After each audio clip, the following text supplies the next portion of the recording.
ദൈനംദിന ജീവിതത്തിൽ വിരസത ഒഴിവാക്കാനായി നമ്മൾ പല പ്രവൃത്തികളിലും ഏർപ്പെടാറുണ്ട്.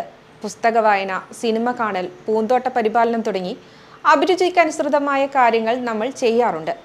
വിരസത ഒഴിവാക്കാനായി സോഷ്യൽ മീഡിയ ഉപയോഗിക്കുന്നവരും ഇന്ന് കുറവല്ല.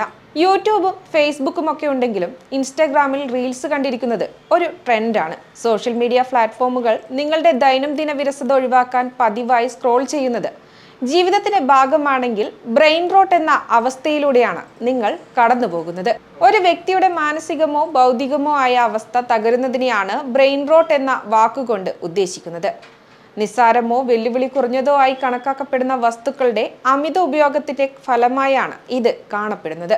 ഗുണനിലവാരം കുറഞ്ഞതും ബുദ്ധിശൂന്യവുമായ കാര്യങ്ങൾ കാണുന്നതിന് ഓൺലൈനിൽ കൂടുതൽ സമയം ഇരിക്കുന്നതും അതിനായി സോഷ്യൽ മീഡിയയിൽ സമയം ചെലവഴിക്കുന്നതും ബ്രെയിൻ റോട്ടിന്റെ ഫലമായാണ് സംഭവിക്കുന്നത്. ഓക്സ്ഫോർഡ് ഇംഗ്ലീഷ് ഡിക്ഷണറിയുടെ ഈ വർഷത്തെ വാക്കായി തിരഞ്ഞെടുത്തിരിക്കുന്നത് ബ്രെയിൻ റോട്ട് എന്ന ഈ വാക്കിനെയാണ്. നിലവാരം കുറഞ്ഞ ഉള്ളടക്കം സ്ഥിരമായി വായിക്കുകയോ കാണുകയോ ചെയ്യുന്നതിലൂടെ ഒരു വ്യക്തിയുടെ മാനസിക ഭൗതിക നിലവാരത്തിനുണ്ടാകുന്ന തകർച്ചയാണ് ബ്രെയിൻ റോട്ട് എന്ന വാക്കുകൊണ്ട് അർത്ഥമാക്കുന്നത്. സമീപകാലത്ത് ടിക്ടോക്കും ഇൻസ്റ്റഗ്രാമും അടക്കമുള്ള സമൂഹ മാധ്യമങ്ങളിലും മൊബൈലിലും ആളുകൾ കൂടുതൽ സമയം ചെലവഴിക്കുന്നതിനെതിരായ വിമർശനങ്ങളിലൂടെയാണ് ഈ വാക്ക് വീണ്ടും ശ്രദ്ധ നേടുന്നത്. കഴിഞ്ഞ ഒരു വർഷത്തിനിടെ വാക്കിന്റെ ഉപയോഗത്തിൽ 230% വർധനമുണ്ടായെന്നാണ് കണക്ക്. എന്നാൽ ഇന്റർനെറ്റിന്റെ ഉപയോഗം പ്രാബല്യത്തിൽ വരുന്നതിനും ഒരുപാട് വർഷങ്ങൾക്ക് മുമ്പാണ് ബ്രെയിൻ റോട്ട് എന്ന പദം ആദ്യമായി ഉണ്ടായത്.